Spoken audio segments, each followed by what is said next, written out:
दैत्य कन्या ब्रज में गोपी बन के आई हैं।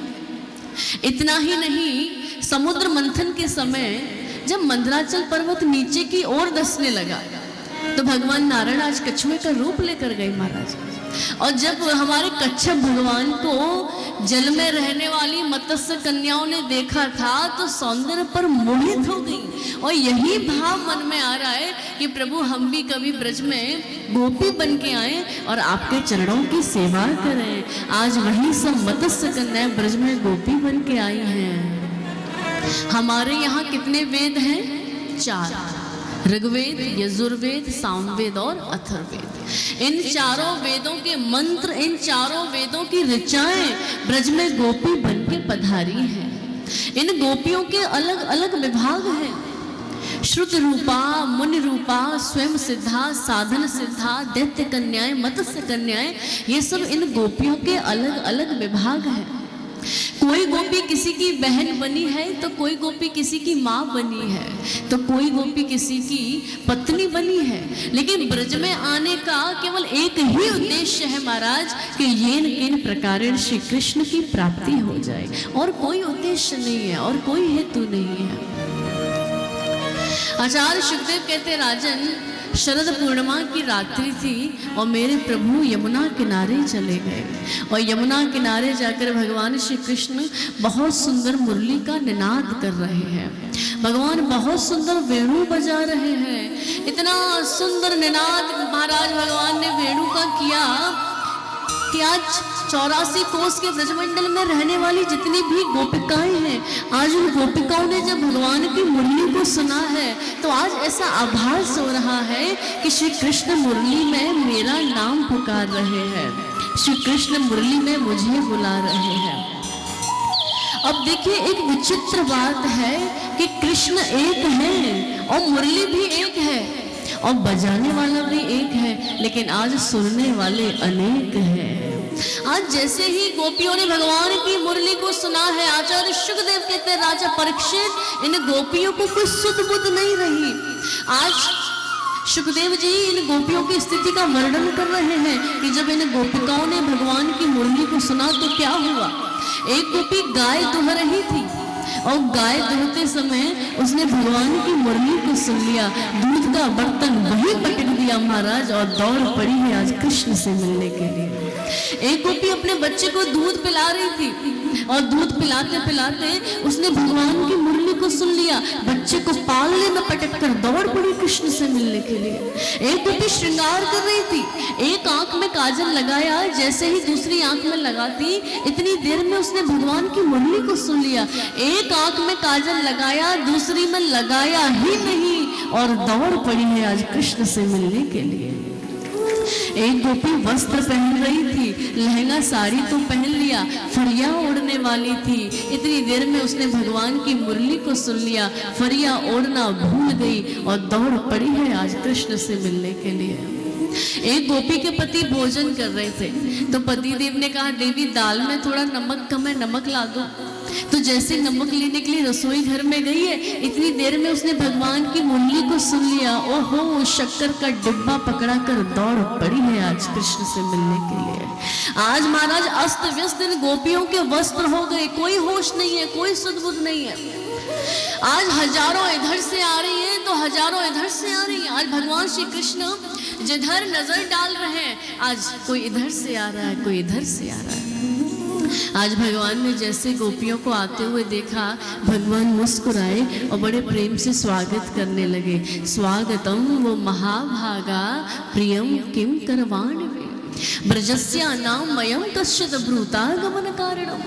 भगवान ने कहा, देवियों स्वागतम सुस्वागतम, आप आई हो, मैं आपका स्वागत करता हूँ।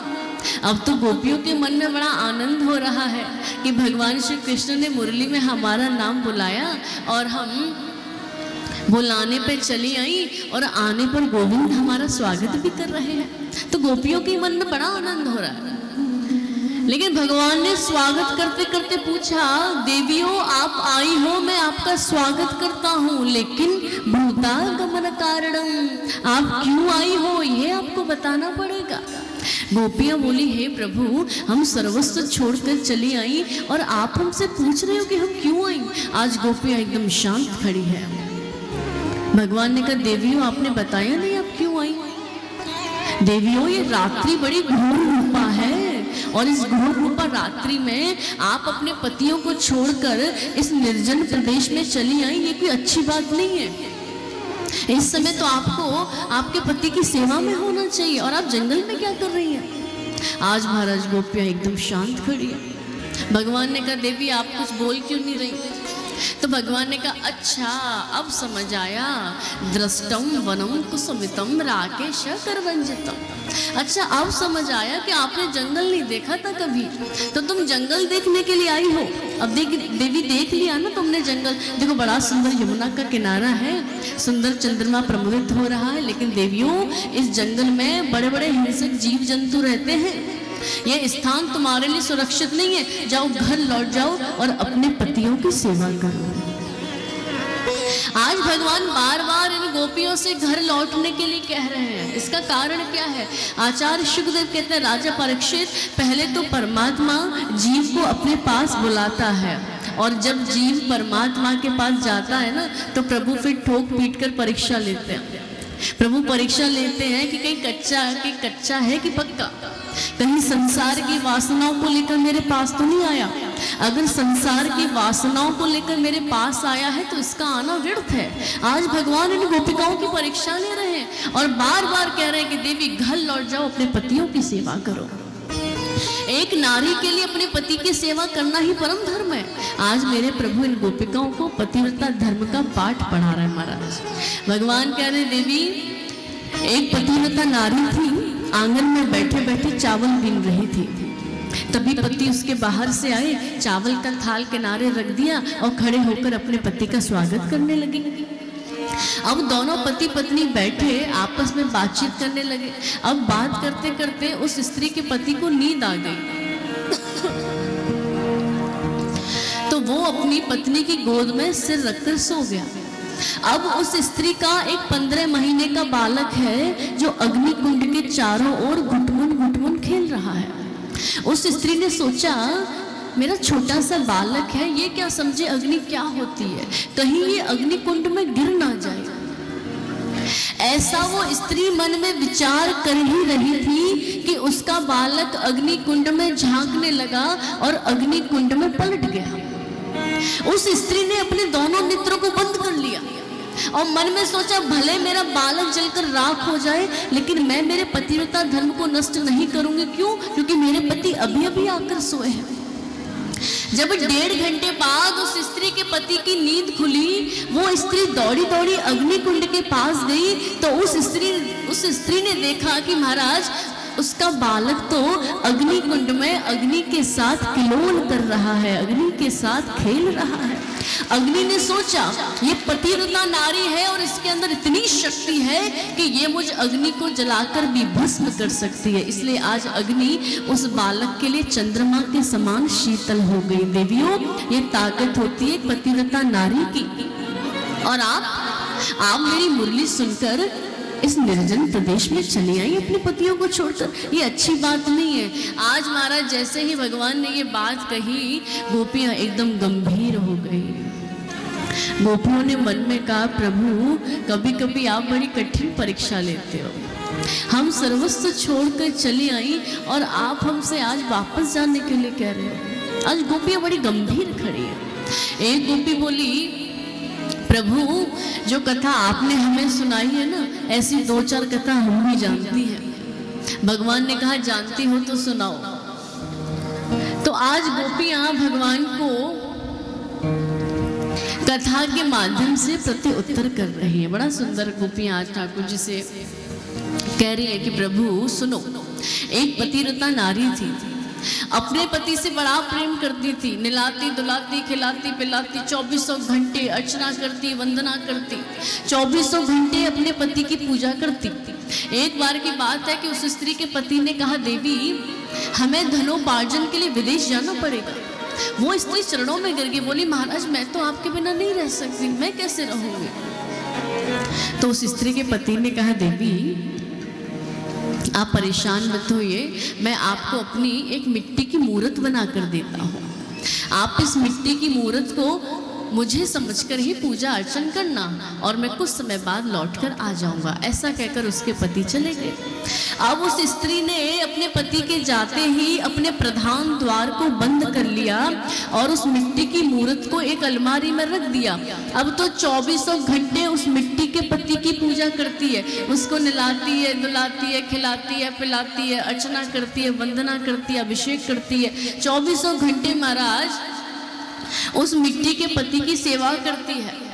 अब 1.5 वर्ष बाद उस स्त्री के पति लौट कर आए। अब वो द्वार पर दरवाजा खटखटा रहे हैं। क्या कह रहे हैं? देवी दरवाजा खोलो, हम आ गए, देवी दरवाजा खोलो। अब उस स्त्री ने सोचा कि मैं तो अपने पति की सेवा कर रही हूँ, न जाने द्वार पर कौन आ गया होगा। अगर मैं द्वार खोलने के लिए जाऊंगी तो मेरा पतिव्रता धर्म नष्ट हो जाएगा। इसलिए आज वो स्त्री द्वार खोलने के लिए नहीं जा रही है। अब असली पति तो द्वार पर खड़े हैं, लेकिन वो स्त्री अभी भी मिट्टी के पति की सेवा कर रही है। अब गोपियों ने भगवान श्री कृष्ण से एक प्रश्न किया। गोपियों ने कहा, प्रभु अब हम आपसे पूछना चाहती हैं, क्या उस स्त्री को द्वार खोलने के लिए जाना चाहिए? भगवान श्री कृष्ण ने कहा, देवियों ये भी कोई पूछने वाली बात है। अरे जब असली पति आ गए तो असली पति का द्वार खोलकर स्वागत करना चाहिए, सत्कार करना चाहिए। जब असली पति आ गए तो मिट्टी के पति की पूजा करने का क्या फायदा? द्वार खोलकर स्वागत करना चाहिए। गोपियों ने कहा, प्रभु आपने आपके श्रीमुख से स्वयं न्याय कर दिया। अब तक हम भी इन मिट्टी के पतियों की ही तो सेवा कर रहे थे सरकार, लेकिन आज जब आत्मा का सच्चा पति श्री कृष्ण हमें मिल गया है तो आप हमसे वापस जाने के लिए क्यों कह रहे हो? हाँ? आज प्रभु आप जो हमें सच्चे पति मिल गए हो तो आप हमसे इन नकली पतियों की पूजा करवाने के लिए क्यों कह रहे हो? आज भगवान ने जैसे ही गोपियों के भाव को देखा, भगवान बड़े प्रसन्न हुए। भगवान ने कहा, देवियों आपकी भावनाएं बड़ी सुंदर हैं, अब मैं आप सभी के साथ रास करूंगा। अब तो महाराज बड़ा सुंदर रास होने लगा, बड़ा सुंदर रास हो रहा है। आज जितनी गोपिकाएं हैं उतने श्री कृष्ण बन गए और बीच में सुंदर राधा कृष्ण की अद्भुत झांकी है। अब तो बड़ा अद्भुत रास हो रहा है। मेरे प्रभु गोपियों की बाहों में बाहें डालकर आज नृत्य कर रहे हैं, रास कर रहे हैं। अच्छा, जब मेरे प्रभु गोपियों की गलबैयां देकर नृत्य कर रहे थे ना, तो गोपियों के मन में थोड़ा अभिमान हो गया। गोपियां मन में सोचती हैं, ओहो हम कितनी सुंदरी हैं कि साक्षात अखिल ब्रह्मांड का नायक हमारे सौंदर्य पर मोहित होकर हमारे साथ रास कर रहा है। तो गोपियों के मन में अभिमान हो गया। भगवान ने देखा, अच्छा इतना अभिमान। अब राधा रानी के मन में मान हो गया। मान कहते हैं आत्मीय के प्रति रूठना और अभिमान कहते हैं शारीरिक सौंदर्य के प्रति। तो गोपियों को शारीरिक सौंदर्य के प्रति अभिमान हो गया और किशोरी जी के मन में मान हो गया। तो आज मेरे प्रभु गोपियों के अभिमान को दूर करने के लिए और श्री किशोरी जी की परम प्रसन्नता के लिए वहां से अंतर्ध्यान हो गए महाराज। अब तक तो गोपियां प्रभु के साथ नृत्य कर रही थी, रास कर रही थी, गलवैया देकर रास कर रही थी मेरे प्रभु। लेकिन आज जैसे गोपिकाओं ने देखा कि यहाँ पर श्री कृष्ण नहीं है, अब तो महाराज गोपियां बड़ा विलाप कर रही हैं, रुदन कर रही हैं, हे कृष्ण कहाँ हो, हे कृष्ण कहाँ हो। अरे हम बावरी हो गई कि हमने अपने शारीरिक सौंदर्य का अभिमान किया। अरे हम भूल गई कि हमारा गोविंद कभी ये नहीं देखता कि आप काले हैं कि आप गोरे हैं।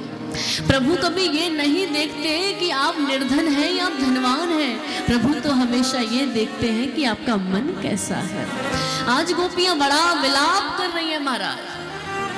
आज गोपियां वृंदावन की एक एक कुंज गली में भगवान को ढूंढ रही हैं, लेकिन आज कहीं गोविंद का दर्शन नहीं हो रहा है। अब तो गोपियां भगवान को ढूंढते ढूंढते आज वटवृक्ष के पास आई और वटवृक्ष से कहने लगी, हे वटवृक्ष, तुम्हें तो पूरी दुनिया विष्णु के रूप में पूजती है ना, तुम बताओ ना गोविंद हमें छोड़कर कहाँ चला गया। लेकिन आज वटवृक्ष ने भी कोई उत्तर नहीं दिया। आज गोपियां रोते रोते पीपल देव के पास आई और पीपल देव से कहने लगी, हे पीपल देव, तुम्हें तो पूरी दुनिया नारायण के रूप में दूध चढ़ाती है, जल चढ़ाती है, तुम बताओ ना गोविंद हमें छोड़कर कहाँ चला गया। लेकिन आज पीपल देव ने भी कोई उत्तर नहीं दिया। आज गोपियां मैया तुलसी को प्रणाम करती हैं और मैया तुलसी से कहती है, हे मैया तुलसी, आप तो श्री कृष्ण के चरणों की परम प्रेयसी हो ना, आप बताओ ना गोविंद हमें छोड़कर कहाँ चला गया। लेकिन महाराज आज मैया तुलसी ने भी कोई उत्तर नहीं दिया। अब तो गोपियां मैया पृथ्वी को प्रणाम करती है कि हे पृथ्वी मैया, आपको तो गोविंद के चरणों का स्पर्श प्राप्त होता है ना, जहाँ कहीं भी गए होंगे आपके ऊपर चरण रखकर ही तो गए होंगे, आप बताओ ना गोविंद हमें छोड़कर कहाँ चले गए। लेकिन आज किसी ने कोई उत्तर नहीं दिया। इधर किशोरी जी ने मन में सोचा कि मैं जब तक इन गोपियों से दूर रहूंगी भगवान भी इनसे दूर रहेंगे। तो राधा रानी ने कहा, अजी आप मुझ को कहाँ लिए जा रहे हो, मुझ पे चलो ना जा रहो। तो ठाकुर जी ने कहा, अच्छा आप चल नहीं सकती तो एक काम करो, मेरे कंधे पर आकर बैठ जाओ। आज जैसे ही किशोरी जी भगवान के कंधे पर बैठने को तैयार हुई, आज मेरे प्रभु श्री राधा रानी को भी छोड़कर चले गए, अंतर ध्यान हो गए। अब तो महाराज गोपियां रोते रोते ढूंढते ढूंढते आज किशोरी जी के पास आई और किशोरी जी से बोली, किशोरी जी गोविंद आपको भी छोड़कर चला गया क्या। तो राधा रानी ने कहा, गोपियों जो भाव तुम्हारे मन में आया था किंचित मेरे मन में भी आ गया, तो गोविंद हमें छोड़कर चला गया। आज लाखों गोपियां राधा रानी भगवान को ढूंढ रही हैं। वृंदावन के एक एक वृक्ष के पास देखा, झाड़ियों के पास देखा, यमुना किनारे देखा, जंगल में देखा, लेकिन आज कहीं गोविंद का दर्शन नहीं हो रहा महाराज। अब जब गोपियां भगवान को ढूंढते ढूंढते थक गई, हार गई, तो आज सभी गोपियां किशोरी जी के साथ यमुना किनारे आकर बैठ गई हैं और भगवान की विरह में एक बड़ा सुंदर सा गीत गा रही हैं, जिस गीत को हम सभी कहते हैं गोपी गीत। ये बड़ा ही अद्भुत गीत है। आइए 2 मिनट हम इस गोपी गीत का चिंतन करें, सब गाएंगे।